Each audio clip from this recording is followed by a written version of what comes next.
गांव के बाहर एक पुराना टूटा फूटा हवेली था जिसे लोग भूतिया हवेली कहते थे।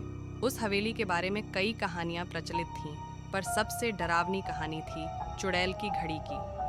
कहा जाता था कि रात के ठीक 3 बजे चुड़ैल का साया उस हवेली में प्रकट होता था। राहुल और उसके दोस्तों ने इस कहानी को एक मजाक समझा और एक रात इस रहस्य को उजागर करने की ठान ली। वे तीनों, राहुल, अमन और विकास, रात के 2 बजे हवेली के अंदर पहुंचे। हवेली में घुप अंधेरा और सन्नाटा था।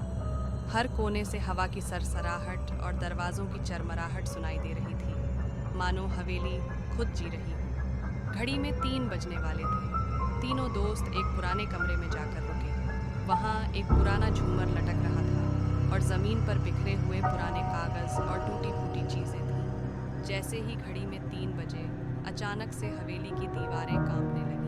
झूमर खुद ब खुद हिलने लगा। राहुल ने घड़ी की ओर देखा। ठीक 3 बजे थे।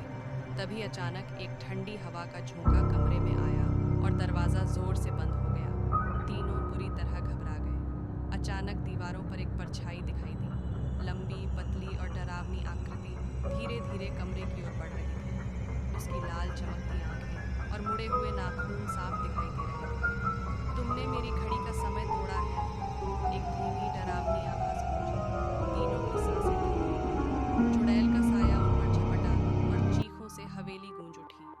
जब सुबह गांव वालों ने हवेली में जाकर देखा तो वहां कोई नहीं था। सिर्फ एक पुरानी घड़ी थी जो हमेशा के लिए 3 बजे पर अटकी हुई थी।